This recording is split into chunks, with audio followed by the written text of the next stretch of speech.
Assalamualaikum warahmatullahi wabarakatuh. Selamat datang, selamat jumpa kembali dengan Bio Kreasi, channel dimana tempat kita berbagi inspirasi, berbagi tutorial, berbagi panduan, dan berbagi hiburan.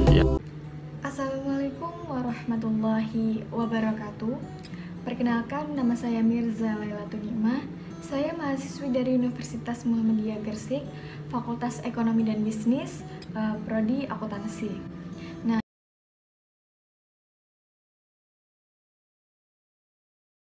Di video kali ini saya akan memberikan tutorial bagaimana melakukan pencatatan atau pembukuan laporan keuangan sederhana untuk usaha kecil. Nah, usaha kecil di sini yang dimaksud misalkan pedagang kaki lima, warung kopi, warung sembako, dan lain-lain. Terkadang seringkali mereka meremehkan. Kenapa sih kita harus melakukan pencatatan atau pembukuan? Toh nanti uangnya juga akan dipakai untuk keperluan sehari-hari. Padahal teman-teman, banyak sekali manfaat yang bisa kita dapatkan jika kita melakukan pencatatan atau pembukuan. Yang pertama, kalian dapat memantau bagaimana perkembangan usaha kalian. Fungsi yang kedua adalah kalian bisa mengetahui bagaimana kondisi keuangan usaha kalian. Untuk melihat bagaimana kondisi keuangan perusahaan kalian, kalian harus melakukan pencatatan secara jelas dan terperinci. Kemudian fungsi yang ketiga adalah pencatatan bisa sebagai sumber pengambil keputusan. Jika kalian membuat laporan keuangan, kalian bisa mengetahui apakah bisnis kalian itu mengalami keuntungan atau bahkan kerugian. Dengan mengetahui kondisi tersebut, kalian bisa melakukan perencanaan bisnis yang lebih baik untuk kedepannya. Nah, ada beberapa alasan mengapa banyak pengusaha-pengusaha kecil yang tidak melakukan pembukuan atau pencatatan laporan keuangan. Salah satunya adalah mereka merasa bahwa pembukuan ini tuh sangat merepotkan dan mereka pun kurang mengerti bagaimana cara melakukan pencatatan atau pembukuan secara sederhana pada usaha kecil mereka.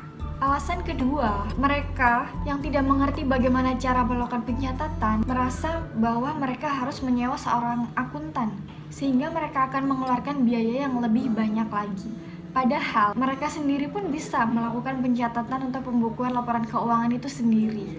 Kurang lebih seperti itu fungsi dari pencatatan atau pembukuan, serta bagaimana alasan pengusaha kecil untuk tidak melakukan pencatatan atau pembukuan. Langsung saja kita lanjutkan ke videonya. Semoga bermanfaat bagi kalian pengusaha kecil maupun calon pengusaha kecil. Nah, sebelumnya ada beberapa hal yang harus diperhatikan. Yang pertama adalah memisahkan keuangan pribadi rumah tangga dengan keuangan usaha. Mengapa demikian? Dalam memisahkan keuangan ini sangat banyak sekali manfaat yang bisa kita dapatkan. Yang pertama adalah laporan keuangan lebih rapi. Yang kedua adalah keuangan lebih stabil. Yang ketiga adalah menghindari resiko pertanggungjawaban. Yang keempat, image lebih profesional. Maksud dari image lebih profesional adalah kalian para pengusaha bisnis tidak hanya melakukan bisnis itu sebagai hobi, tetapi kalian juga melakukan bisnis itu sebagai keseriusan untuk mendapatkan keuntungan. Maka dari itu, kesan yang ditampilkan juga harus terlihat lebih profesional. Pemisahan keuangan ini adalah langkah awal menuju usaha yang lebih menguntungkan. Yang kedua adalah memposisikan diri kita ini sebagai pegawai, bukan pemilik usaha. Nah, selanjutnya kegiatan dalam keuangan ada dua. Yang pertama, penerimaan keuangan, dan yang kedua adalah pengeluaran keuangan tentunya. Nah, dalam penerimaan keuangan kita kelompokkan menjadi 4. Yang pertama adalah setoran modal, yang kedua adalah hasil penjualan, yang ketiga adalah penerimaan piutang, yang keempat adalah pinjaman ataupun hutang. Begitu juga dengan pengeluaran keuangan, kita kelompokkan menjadi 3. Selanjutnya, yang pertama adalah modal. Modal adalah sekumpulan uang atau barang yang digunakan sebagai dasar untuk melaksanakan kegiatan usaha. Bagaimana cara mencatat modal pada buku kas? Cara pencatatannya adalah yang pertama, kita tulis terlebih dahulu tanggalnya ya. Keterangannya kita tulis setor modal, lalu kita tulis nominalnya di kolom masuk. Setelah itu berarti sisa kas kita yang kita pegang saat ini sebesar 1 juta rupiah. Selanjutnya, poin kedua, hasil penjualan. Hasil penjualan adalah uang yang kita terima dari pembeli dari hasil transaksi penjualan. Cara mencatatnya masih sama. Kita tulis tanggalnya, kita tulis keterangannya, di situ ditulis hasil penjualan, lalu kita tulis nominalnya di kolom masuk. Jadi sisanya adalah 2 juta rupiah. Kenapa 2 juta rupiah? Sisa kas pertama kita adalah 1 juta rupiah. Lalu kita tambah lagi dengan pemasukan dari hasil penjualan 1 juta rupiah. Maka sisa kas kita saat ini menjadi 2 juta rupiah. Selanjutnya adalah penerimaan dari piutang. Jika kita menjual kepada pembeli, tapi pembeli tidak langsung membayar, membayarnya di lain hari.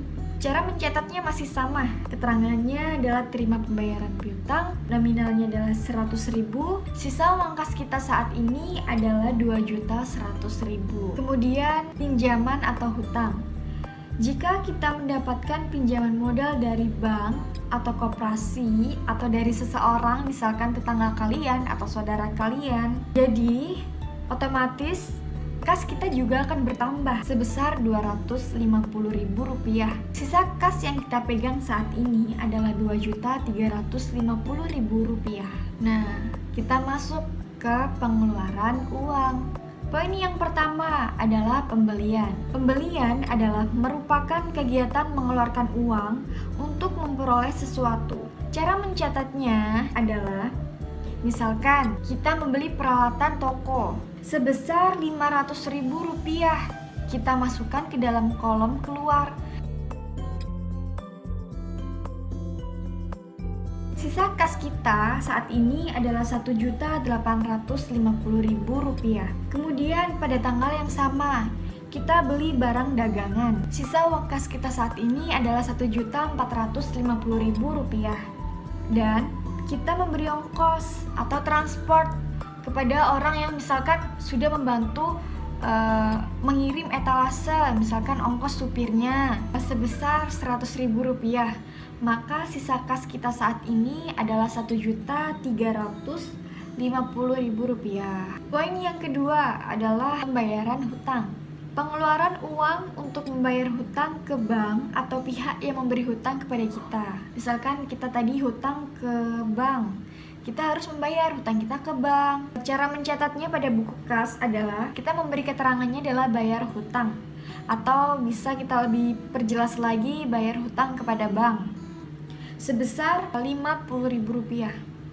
Maka sisa kas kita saat ini adalah 1.300.000 rupiah. Poin yang ketiga adalah pembayaran gaji. Misalkan di toko kita memperkerjakan seorang karyawan. Pembayaran gaji adalah pengeluaran uang untuk membayar tenaga kerja yang membantu kegiatan usaha kita. Nah, cara mencatat gaji adalah masih sama seperti yang di atas. Keterangannya adalah biaya tenaga kerja 2 orang. Per orangnya adalah 75.000. Nah, kalau 2 orang berarti 75.000 dikali 2. Uang yang kita keluarkan untuk membayar gaji karyawan adalah 150.000 rupiah. Sisa uang kas kita saat ini adalah 1.150.000 rupiah. Nah, ini yang seringkali jadi masalah ya. Maksudnya banyak yang masih bingung. Bagaimana cara mencatat jika buku kas ganti halaman? Caranya adalah kita lihat pada gambar. Pada kolom pertama, pada buku kas yang tadi sudah pindah halaman, kita beri keterangan kas awal hari ini sebesar 1.150.000 rupiah. Itu adalah sisa kas terakhir pada tanggal 5. Kita masukkan ke kolom halaman baru sebesar 1.150.000 rupiah. Dan transaksi selanjutnya, cara mencatatnya sama seperti yang sudah saya terangkan sebelumnya. Selanjutnya adalah bagaimana cara menghitung untung atau rugi usaha kita. Cara menghitungnya adalah kumpulkan terlebih dahulu jumlah semua penerimaan dari hasil penjualan setiap hari, maupun setiap minggu, maupun setiap bulan. Contoh, misalkan hasil penerimaan selama 2 hari yang tadi, di tanggal 5 sama tanggal 6-nya. Cara mencatatnya adalah pada tanggal 5, hasil penjualannya ada berapa totalnya? Yaitu sebesar 1 juta rupiah.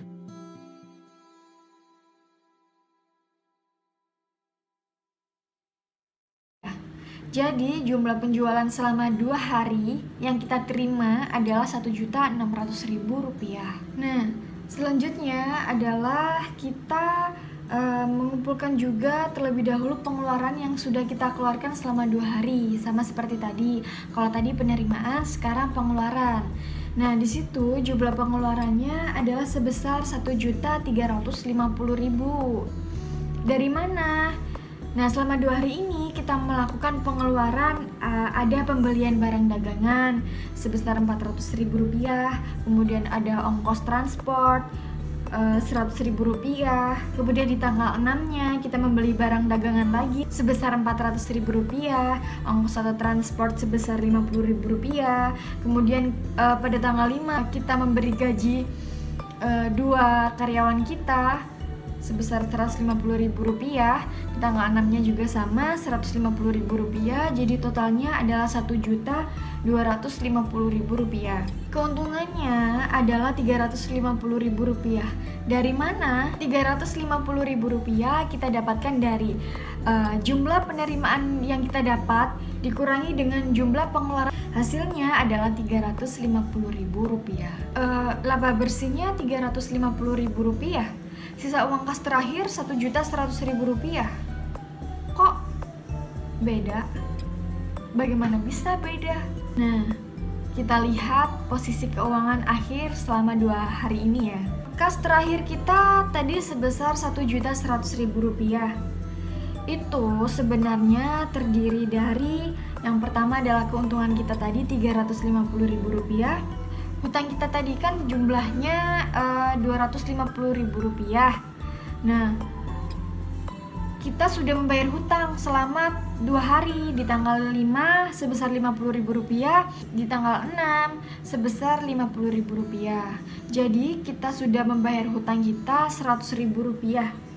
Jadi sisa hutang kita adalah Rp150.000. Modal yang kita sudah dapatkan ya, yang pertama tadi di tanggal 5 adalah Rp1 juta. Kemudian kita membeli peralatan, jumlahnya adalah Rp500.000, sisanya adalah Rp500.000. Kemudian kita terima piutang ya sebesar Rp100.000. Jadi jumlahnya adalah Rp1.100.000. Nah, sekian tutorial pencatatan atau pembukuan laporan keuangan dari saya. Semoga bermanfaat untuk kalian. Mohon maaf apabila masih ada kekurangan atau kurang jelas dalam menerangkannya. Kalian bisa langsung cek saja link YouTube nanti yang akan saya cantumkan di bawah. Mungkin dengan kalian melihat video di YouTube tersebut, kalian lebih jelas. Sekali lagi jangan lupa di like, share, dan komen jika memang banyak kekurangannya, dan juga jangan lupa di subscribe ya, biar kalian nggak ketinggalan video-video terbaru dari aku. Sekian, wassalamualaikum warahmatullahi wabarakatuh.